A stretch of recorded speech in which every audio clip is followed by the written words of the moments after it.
I now want to loop through all the values in that slice, through all those individual values that we got by splitting up that string. And whenever you have an array or slice or map, you can use the for loop to loop through all the values in there. For that, you use another special keyword built into Go, which is the range keyword. And you add range in front of the slice or array or map through which you want to loop. So in my case, input numbers. Now this then, combined, gives you two values. It's like calling a function. It returns two values which you can store in two variables, which will then only be available inside of this loop.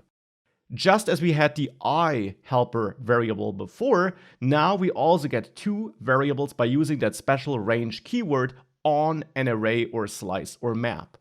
And you can name these variables however you want, but the first value which you get here will be the key of the value if you are looping through a map, or the index if you are looping through a slice or an array. So I will name it index.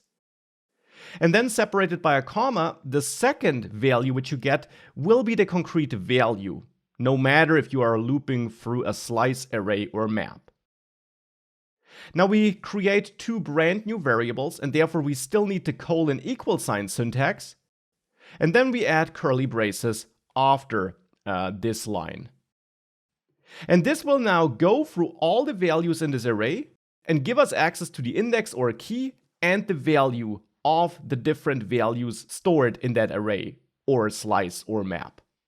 So here inside of for, we could now print those two values to the console if we're interested, to the command line.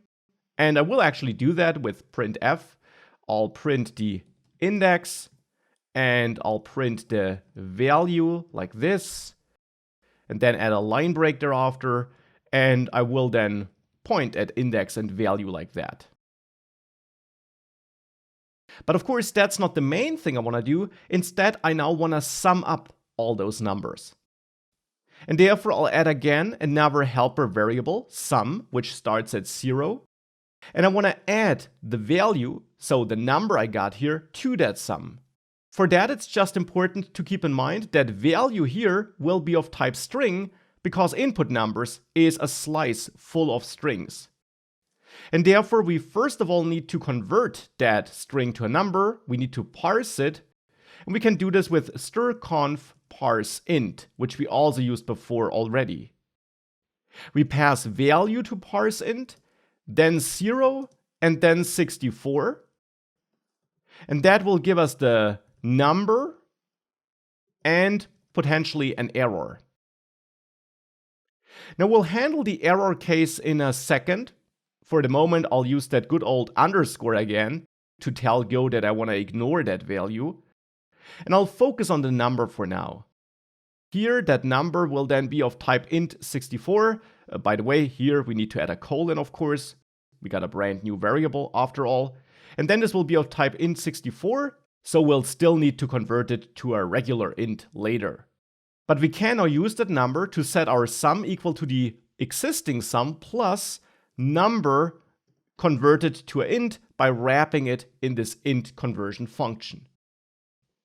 And this should now go through all the comma-separated values the user entered and sum them up.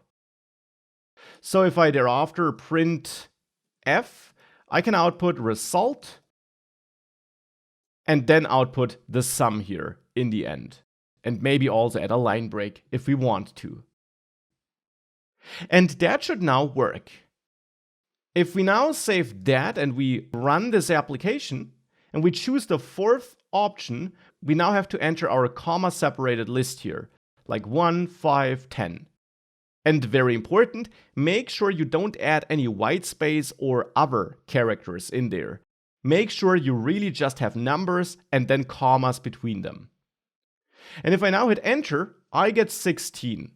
So that is correct. And we also see that intermediate output here, where I output the index values These are the indexes assigned automatically in the slice, and then the values stored for those indexes. And as I mentioned, you could loop through a map in exactly the same way. Then you would just get the keys which you assigned instead of the index values. And that's now how we can loop through arrays, slices, or maps.